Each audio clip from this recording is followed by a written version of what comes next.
Hello guys.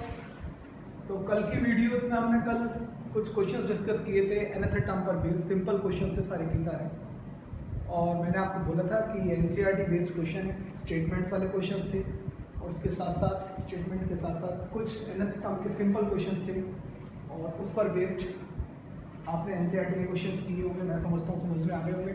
आज मैं आपको कुछ अच्छे क्वेश्चंस की बात करूँगा, और जो क्वेश्चंस हैं वो भी सारे एनसीईआरटी के ही हैं। तो मैं आपको आज कुछ अच्छे क्वेश्चंस करवाता हूँ, आप ध्यान दें। और सारे क्वेश्चंस इंपॉर्टेंट हैं। एकेडमिक के साथ साथ ये जो क्वेश्चंस मैं आपको करा रहा हूँ आज, वो कुछ क्वेश्चंस कॉम्पिटिशन्स के भी हैं। इसके बाद नेक्स्ट वीडियो में आपको क्वेश्चंस करने में थोड़ा सा पढ़ाऊँगा।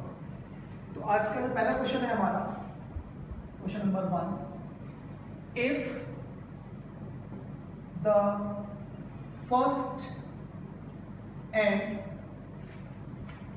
nth term, if the first and nth term of a GP are A and B respectively,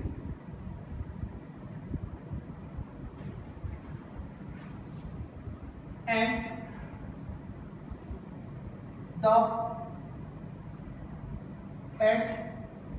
P is the product of first n terms, then prove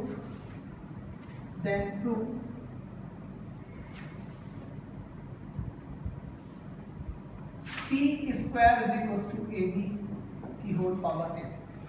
मैं हर वीडियो में आप लोगों को बोलता हूँ कि वीडियो पॉज करें, पहले क्वेश्चंस को खुद से अटेम्प्ट करने की कोशिश करें। सॉल्यूशन तो मैं आपको दे ही रहा हूँ। आइए फिर से nth टर्म की बात कर लेते हैं।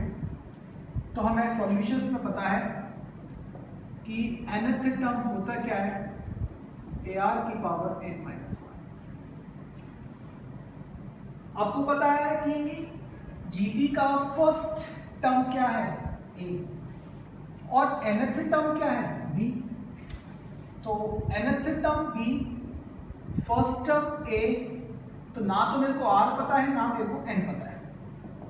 तो therefore R की पावर n-1, और यहां से R की power n-1 is equal to B upon A। हम कर क्या रहे हैं, हम n-1th रूट निकाल रहे हैं। जैसे हमें पता है R square is equal to 7 है, तो R इज इक्वल टू 7 की पावर 1/2 स्क्वायर रूट। अगर यहाँ R cube is equal to 7 होता तो इसको बोल देते हैं 1/3 क्यूब रूट। तो इसी तरीके से यहाँ पे R की power n-1 is equal to B upon A है। देयरफॉर R की वैल्यू कितनी हो गई, B अपॉन A की पावर 1 अपॉन n-1। ध्यान से समझिए इस चीज को। तो मैं यहाँ पे R की वैल्यू ऑब्टेन कर चुका हूँ। अब क्वेश्चन पे ध्यान देंगे कि क्वेश्चन कहना क्या चाह रहा है। अगली बात पे आते हैं हमको ये दिया हुआ है कि P is the product of first n terms। ध्यान से देखेंगे, P is the product of first n terms। तो पहला टर्म A1, फिर A2, फिर A3, फिर A4, और ये इस तरीके से कहां तक जा रहे हैं, AN तक।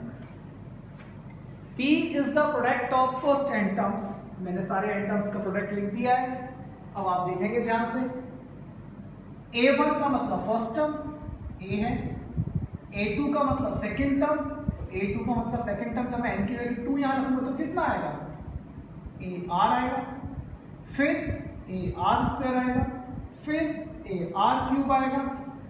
समझ में आ गया होगा, AR स्क्वायर, AR क्यूब, और ये कहां तक जाएगा, AR की पावर n-1। तो सिंपल है। आप ये देखिए, A into A into A into A into A कहां तक है, n टर्म्स तक है ना।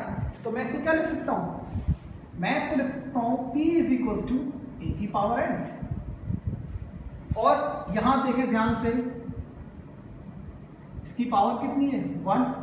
सारे केसेस में क्या हो रहा है, प्रोडक्ट। और हमें पता है एक्सपोनेंट से जब बेस सेम होता है तो पावर क्या हो जाती है, ऐड। तो 1 + 2 + 3 प्लस कहाँ तक, n-1।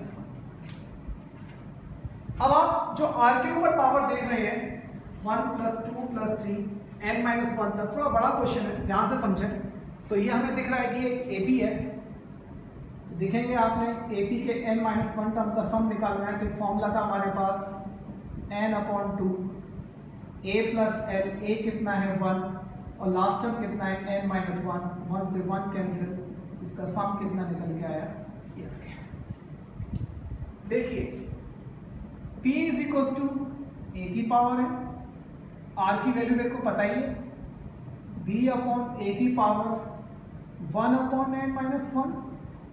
इसके बाद इस सीरीज का सम मेरे को पता ही है, n-1/2, n-1 से n-1 कैंसिल, तो P = a की पावर n इंटू कितना हुआ V/a की होल पावर n/2।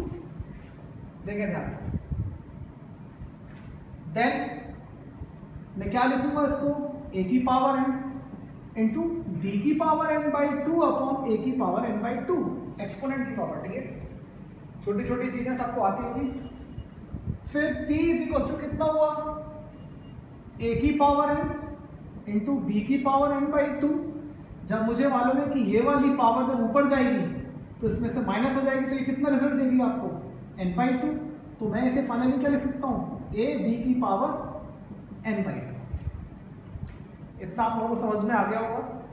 और देखिए आपका क्वेश्चन यहाँ पर एंड होने वाला है, देखिए ध्यान से। इसके आगे मैंने लिखा P = a v की power n/2, squaring both side करूंगा मैं, तो इससे रिजल्ट क्या मिलेगा p² और इसका स्क्वायर करने पे क्या होगा a v की होल पावर। और आप क्वेश्चन यहाँ से कॉपी कर सकते हैं। ये आज का पहला क्वेश्चन खत्म हो गया है। आइए अब मैं आपको नेक्स्ट क्वेश्चन की तरफ ले चलता हूँ। देखिए आज का सेकंड क्वेश्चन,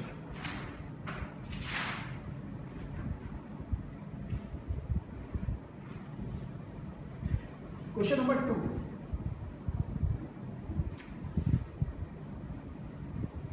ये क्वेश्चन एग्जाम में ज्यादातर पूछा जाता है, एकेडमिक्स में बात करो तो मैंने आपको भी करा दिया। आज का दूसरा क्वेश्चन लीजिए, question number 2। In a set of 4 numbers, in a set of 4 numbers,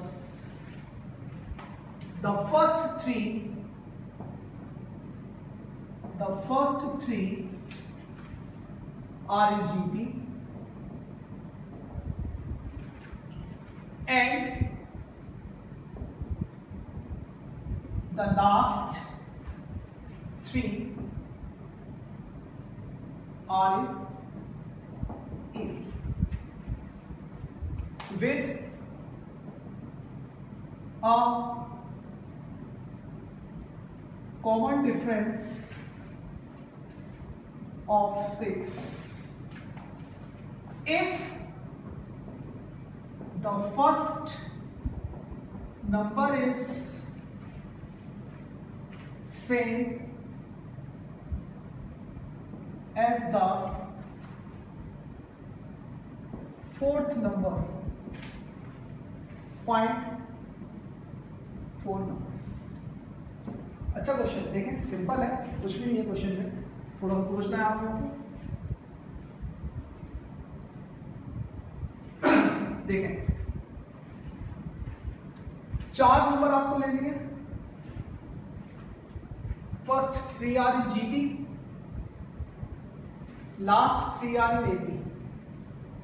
तो देखिए एपी के जो नंबर होते थे हमारे A plus D, A plus B, समझ में आ रहा है? ठीक है, कंफ्यूजन ना हो, एपी और जीपी की बात चल रही है। तो मैंने क्या किया, सॉल्यूशंस देख लिए। मैंने फर्स्ट नंबर को माना ए, सेकेंड नंबर को मैंने माना बी, थर्ड नंबर को माना मैंने बी प्लस डी, और फोर्थ नंबर को माना मैंने बी प्लस टू डी। देखिए ध्यान से, ये तीनों नंबर मेरे एपी में है। अब आप देखेंगे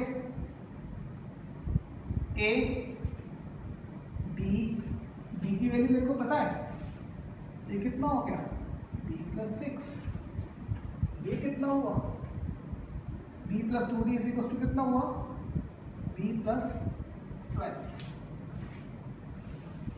यहां तक बात आपको समझ में आ गई होगी। अब क्वेश्चन क्या कह रहा है, क्वेश्चन ये कह रहा है कि जो हमारे पहले 3 नंबर है, फर्स्ट 3 नंबर सारे जी। देखें ध्यान से, जो पहले 3 नंबर है वो जीबी में है, ये मैंने राइट पेन से ब्लॉक बंद कर दिया है। जब 3 नंबर जीबी में है तो मुझे मालूम है मैं इसको इससे डिवाइड करूं और फिर इसको इससे डिवाइड करूं, सेम रहेगा।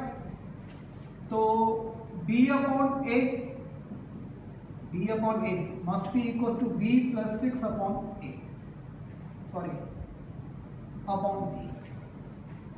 देखिए, और उन्होंने एक चीज और बोली है कि set of 4 number, the first 3 number are in GB, the first number is same as the fourth number. तो ये नंबर और ये नंबर दोनों मेरे कैसे हैं, सेम है। तो मैंने क्या लिखा, ये हो गया b स्क्वायर और ये हो गया b प्लस 6 इंटू a। तो b square is equal to b plus 6 into a की वैल्यू कितनी है b प्लस 12।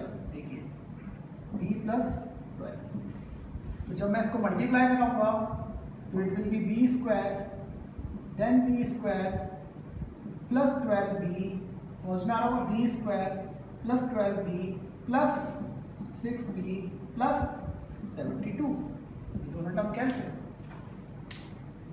अब 12b प्लस 6b कितना हुआ 18b इज इक्वल टू कितना हुआ -72। देयरफॉर b की वैल्यू कितनी आ गई -4। देखें ध्यान से, b की वैल्यू कितनी मिली है मेरे को -4। ठीक, अब b की वैल्यू मेरे पास -4 है, तो देखें b की वैल्यू -4 है, तो कौन सा टर्म आ गया सेकंड, -4 प्लस 6 2, -4 प्लस 12 8, और जो 8 ये होगा वो ये होगा। देखिए बात समझ में आई कि नहीं आई आपको, 8 - 4 2 8, ये आपका आंसर मिल गया। अब हम चलते हैं थर्ड क्वेश्चन की तरफ। आज का थर्ड क्वेश्चन बहुत इंपॉर्टेंट क्वेश्चन है, ध्यान से समझिए।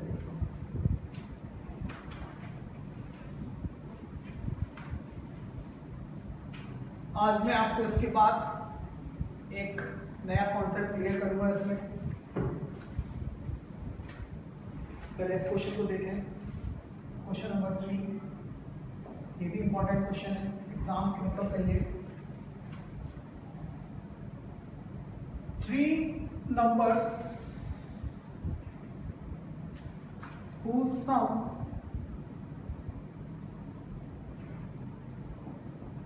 is 15 are in AB. Full stop.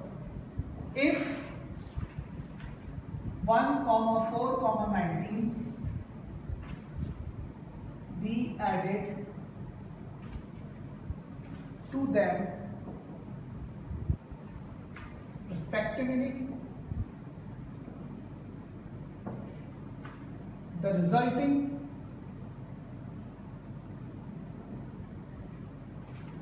numbers are in GB points। वही वीडियो पॉज करेंगे, ट्राई करेंगे, सारी चीजें आपको बताएं।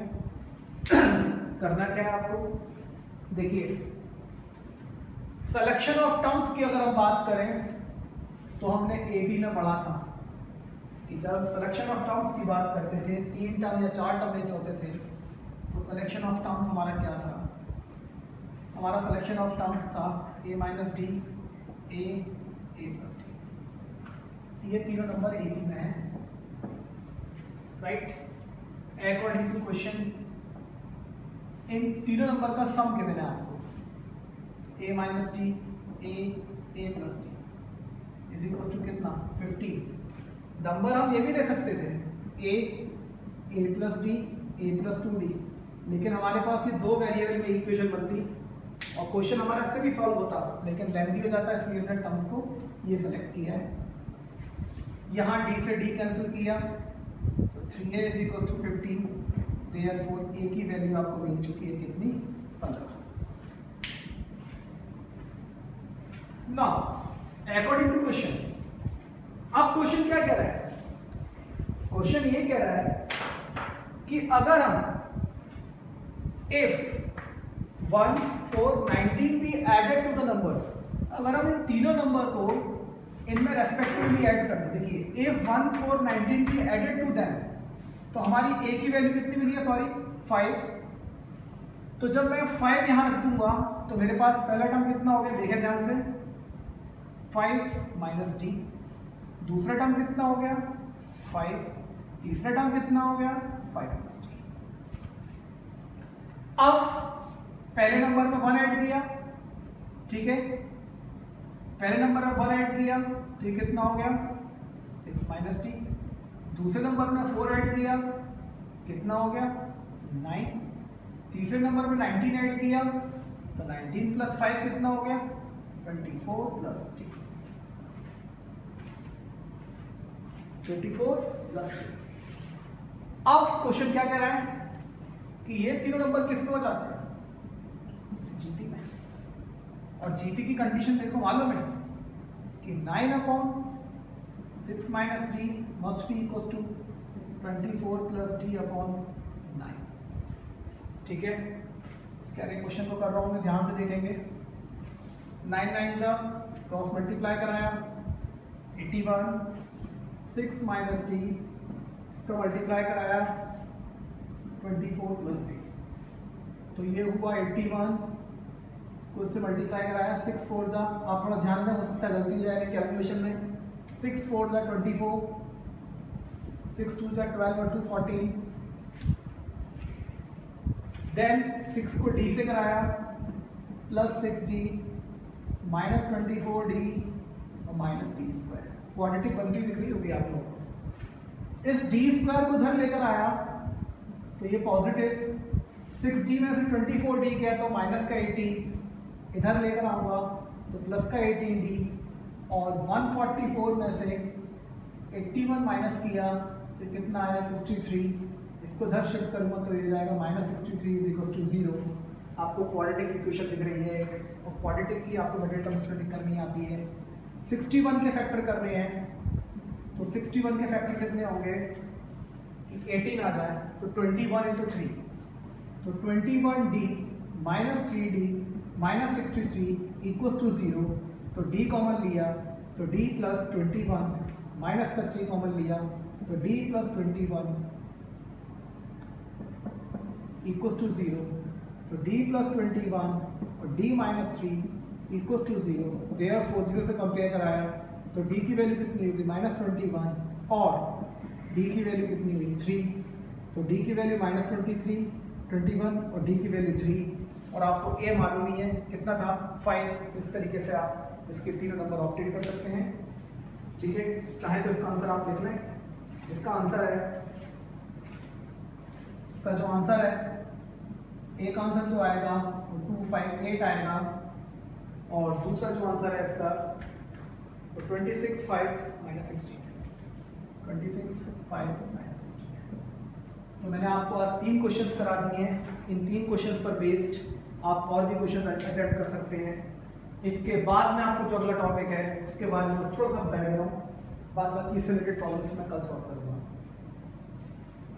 ठीक है। जिस तरीके से हमने एपी में सिलेक्शन ऑफ टर्म्स लिया था, आपको एनसीईआरटी में स्टैटिक क्वेश्चन दिखाई देंगे, जिस तरीके से हमने एपी में सिलेक्शन ऑफ टर्म्स लिया था, इसी तरीके से जीपी के अंदर सिलेक्शन ऑफ टर्म्स की हम बात करेंगे, ठीक है। हेडिंग लिख लें आप, प्रॉब्लम्स बेस्ड ऑन 3 और 4 numbers इन जीबी, इन जीबी। कंडीशन ध्यान रखना, ये नंबर कब लेने हैं हमको, when product is given, when product is given. जब हम 3 नंबर लेंगे तो a अपॉन आर, a और a r। इसका फायदा क्या है, जैसे AB में हमको 3 नंबर का सम गिवन होता था, जैसे मैं AB में 3 नंबर का सम गिवन होता था, तो हम नंबर क्या लेते थे, हम नंबर लेते थे a minus D, a plus D, क्योंकि d से d कैंसिल आउट करने पे क्या मिल रहा था, हमको a मिल रहा था। अब यहाँ पे हमें 3 नंबर का क्या गिवन होगा, प्रोडक्ट, तो r से r कैंसिल आउट हो जाएगा, तो हमें इजीली क्या मिल जाएगा, a मिल जाएगा। इसी तरीके से जब हमें 4 नंबर लेने हैं तो a upon R cube, comma a upon R, comma A R, फिर ए आर क्यूब। जब मैं इनका प्रोडक्ट लूंगा तो आर क्यूब से आर क्यूब कैंसिल, आर से आर कैंसिल, और मैं यहां से इजीली ए की वैल्यू निकाल सकता हूं। ठीक है, तो अगर आपको प्रोडक्ट गिवन है तो आप ये नंबर लेंगे, और प्रोडक्ट गिवन नहीं है तो सिंपली आपको नंबर क्या लेने हैं, A R square, A R cube and so on. तो आप इस तरीके के क्वेश्चन सॉल्व करेंगे। नेक्स्ट वीडियो में मैं आपको इसके बारे में एक्सप्लेन करूंगा, और जो अगला टाइटल हमारा होगा वो होगा sum of n terms of GP. Thank you.